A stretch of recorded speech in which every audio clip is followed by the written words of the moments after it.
eh, le preguntaban a Juan, ¿por qué bautizas? Si en el 1, en el 25 le decían, ¿por qué bautizas si tú no eres el Cristo, ni Elías, ni el profeta?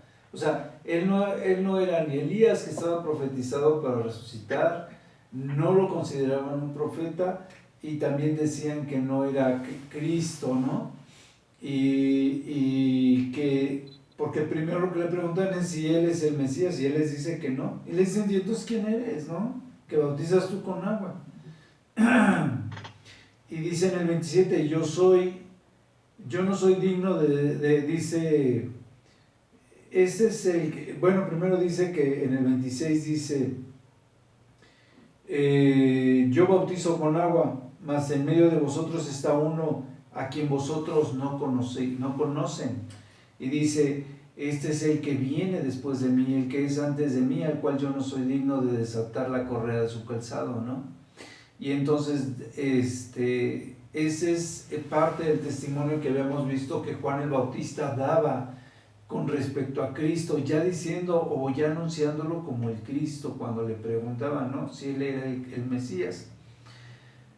Y entonces, cuando Juan lo ve venir, es cuando él dice, aquí viene el Cordero, ¿no? El que quita el pecado del mundo.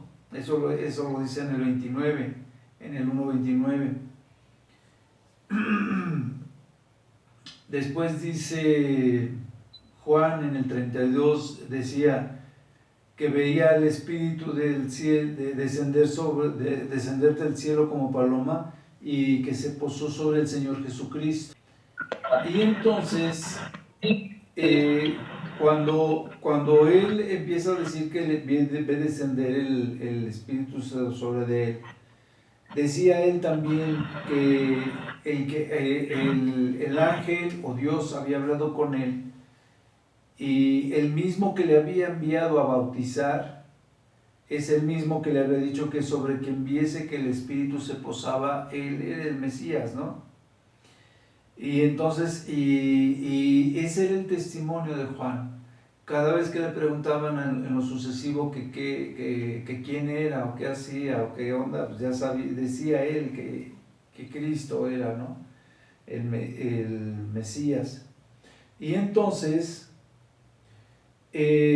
cuando viene la parte de los primeros discípulos, aquí es una de las partes, o sea, ya estaba donde Juan estaba confirmando que él era el Mesías, y después lo de los mismos discípulos que lo habían visto, pues estaba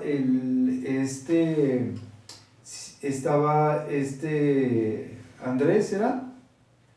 El hermano de Simón, ¿no? Ujú.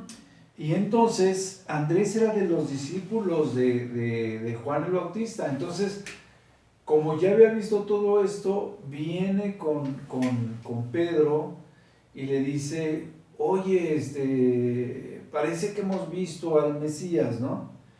Y así sucesivamente, le dice en el 40, Andrés, hermano de Simón Pedro, era uno de los dos que habían oído a Juan y habían seguido a Jesús. Dice, halló primero a su hermano Simón y le dijo, hemos hallado al Mesías, que traducido es el Cristo, ¿no? En el 41 se deja ver claramente que los discípulos todavía no tenían ese llamado que les había dado el Señor Jesucristo, y que por otro lado, como Andrés era discípulo de Juan el Bautista y había visto de primera mano todo lo que había pasado, va con su hermano y le dice, parece que hemos encontrado al Mesías, ¿no?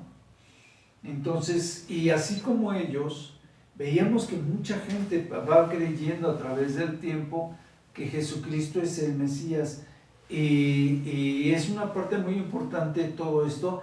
Y yo decía que el enfoque que Juan da es en este aspecto muy espiritual, muy con respecto a las profecías y demás, es por lo que Juan es mejor que Lucas, porque Lucas es muy matemático, muy de tantos metros, tantas gentes, así, ¿no?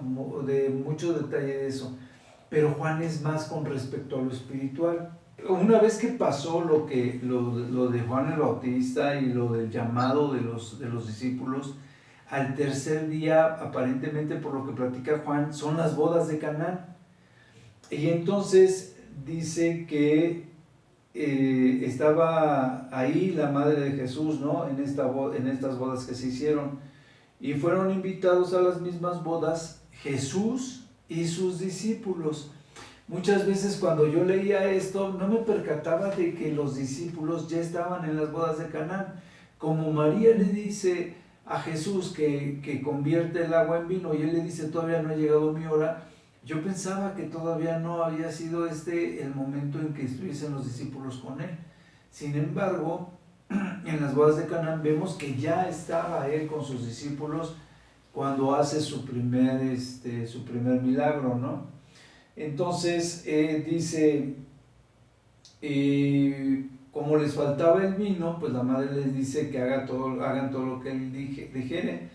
Cuando él ya, como yo comenté, pues él decía, pues todavía no viene mi hora, ¿no? Él tenía que empezar a hacer milagros de sanidad y otras cosas, pero aparentemente pues todavía no empezaba a hacer esos grandes milagros. Sin embargo, lo que habíamos visto es que ya se profetizaba, ya se predicaba y o sea, él en algunos otros evangelios nos deja ver como que él ya tenía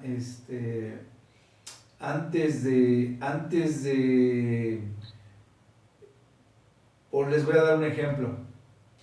No recuerdo si fue en Lucas o fue en Mateo o en Marcos, donde vimos que el Señor le dice a Pedro que le preste la barca para que él pueda meterse al mar y desde ahí predicar o evangelizar.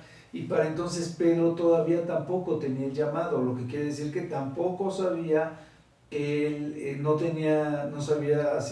tenía idea de que él podía ser el Mesías y lo estaba oyendo dar sus parábolas y sus mensajes y demás, pero todavía no era su discípulo. Entonces, sí, el Señor ya